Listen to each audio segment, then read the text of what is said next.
സമൃദ്ധികളും പണവും സമ്പത്തും നേടാൻ വേണ്ടി സമൃദ്ധികളും പണവും സമ്പത്തും എല്ലാം മാനിഫെസ്റ്റ് ചെയ്യാൻ വേണ്ടി ഫൊർഗീവ്നെസ്സും വിഷ്വലൈസിങ്ങും ക്ഷമിക്കലും ദൃശ്യവൽക്കരണം ഫൊർഗീവ്നെസ്സും വിഷ്വലൈസിങ്ങും ഒരുമിച്ച് ചെയ്യുന്ന രീതി. അതെന്തുകൊണ്ടാണ് ഒരുമിച്ച് ചെയ്യുന്ന രീതി പറയുന്നത് എന്നാൽ പലപ്പോഴും മാനിഫെസ്റ്റേഷൻ സംഭവിക്കാത്തതിൻ്റെ ഒരു ബ്ലോക്കായി മാറുന്നത് ഫൊർഗീവ്നെസ് ഇല്ലായ്മയാണ്.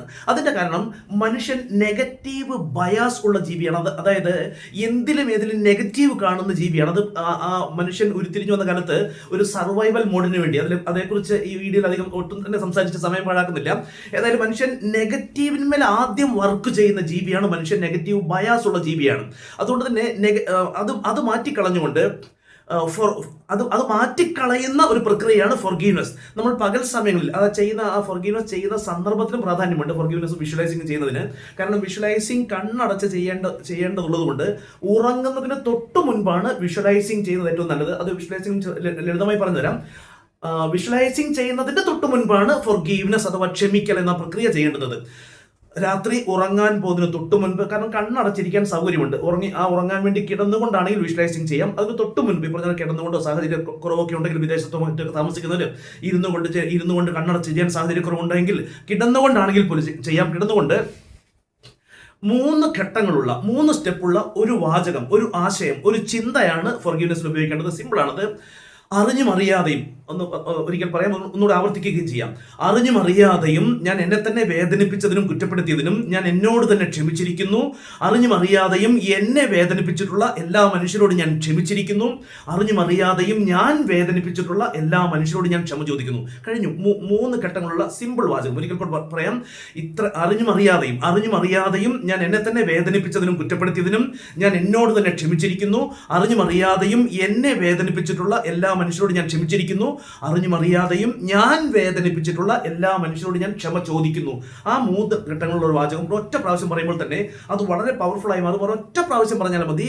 രാത്രി ഉറങ്ങുന്നതിന് തൊട്ട് മുൻപ്, വിഷ്വലൈസിങ് ചെയ്യുന്നതിന് തൊട്ട് മുൻപ് ഒരൊറ്റ പ്രാവശ്യം. എന്തുകൊണ്ടെന്നാൽ ഒരു പക്ഷേ പകൽ സമയത്ത് നമുക്ക് ഇറിറ്റേഷനോ പകയോ വിദ്വേഷമോ ബുദ്ധിമുട്ടോ എന്തെങ്കിലും തോന്നി എന്തെങ്കിലും കാര്യങ്ങൾ ഉണ്ടെങ്കിൽ പോലും വളരെ ഒരുപക്ഷെ ആത്മാർത്ഥമായല്ല പറയുന്നതെങ്കിൽ പോലും ഈ ഒരു വാചകം പറയുന്നതിൽ നിന്ന്, ആ ഒരു എഫർട്ട് എടുക്കുന്നതിൽ നിന്ന് ബ്രെയിന് മനസ്സിലാവും, അല്ലെങ്കിൽ നമ്മുടെ ബോധ മനസ്സിനും അതുവഴി ഉപബോധ മനസ്സിനും മനസ്സിലാവും, ബോസ് ഇദ്ദേഹം ഇത് സീരിയസ് ആയി എടുക്കാൻ ആഗ്രഹിക്കുന്നില്ല, അത് മാറ്റിക്കളയാൻ ആഗ്രഹിക്കുന്ന ഒരു വ്യക്തമായ കമാൻഡാണ് ആ ഒരു വാചകം പറയുമ്പോൾ. ഒരുപക്ഷെ നമുക്ക് ആത്മാർത്ഥമായി അത് നമുക്ക് ക്ഷമിക്കാൻ കഴിഞ്ഞില്ല എങ്കിൽ പോലും ആ ഒരു വാചകം പറയുന്നതിലൂടെ നമ്മൾ ഒരു ശക്തമായ കമാൻഡ് കൊടുക്കുകയാണ്, ഇത് എനിക്ക് ആവശ്യമില്ല, ഇത് ഒഴിവാക്കാൻ ആഗ്രഹിക്കുന്നു എന്നുള്ളത്. അപ്പൊ അതുകൊണ്ട് തന്നെ ആ നെഗറ്റീവ് ബയാസ് മാറിപ്പോവുകയും അന്ന് പകൽ സമയത്ത് നമുക്ക് ക്ഷമിക്കാൻ കഴിയാതെ കിടക്കുന്ന കാര്യങ്ങളിൽ മേൽ രാത്രി ഉപബോധ മനസ്സിന്റെ അണ്ടറിലേക്ക് നാം പോകുമ്പോൾ അതിലേക്ക് മൈൻഡിന്റെ വർക്ക് വീണു പോകാതെ, നമ്മുടെ ഉപബോധ മനസ്സിന്റെ വർക്ക് വീണു പോകാതെ അതിനുശേഷം നാം കൊടുക്കുന്ന കാര്യങ്ങളിലേക്കും പകൽ സമയത്തെ ശരിയായ കാര്യങ്ങളിലേക്കും ഉപബോധ മനസ്സിന്റെ അണ്ടറിൽ നാം ഉറങ്ങുമ്പോൾ അത് വർക്ക് ചെയ്യാനുള്ള സാധ്യത കൂടുകയും മാനിഫെസ്റ്റേഷന്റെ സാധ്യത 10 മടങ്ങ് വർദ്ധിക്കുകയും ചെയ്യുന്നു. അപ്പൊ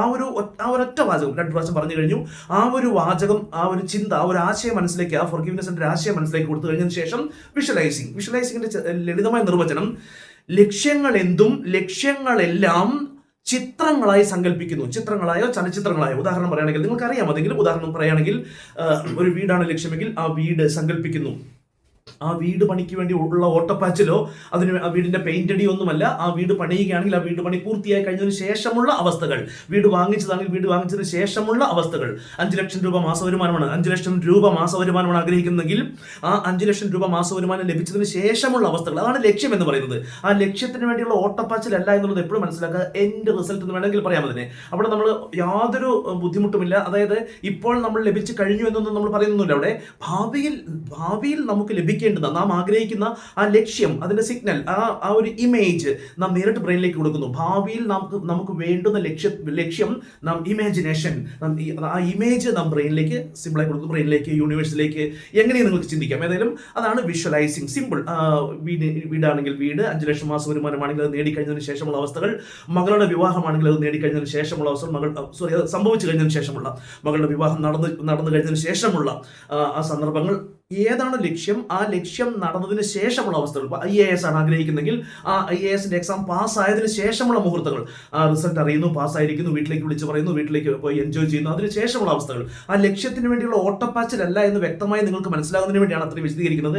ഇപ്പോൾ നിങ്ങൾക്ക് കാര്യം മനസ്സിലായി. ഏത് ലക്ഷ്യങ്ങളാവട്ടെ, നിങ്ങളുടെ എന്ത് ലക്ഷ്യമാവട്ടെ, ആ ലക്ഷ്യം നേടിയതിന് തൊട്ടടുത്ത മിനിറ്റുകൾ മുതലുള്ള, അതിനുശേഷമുള്ള ദിവസങ്ങളൊക്കെ ആവാം, ലക്ഷ്യം നേടിയതിന് ശേഷമുള്ള അവസ്ഥകൾ സങ്കല്പിക്കുന്നു.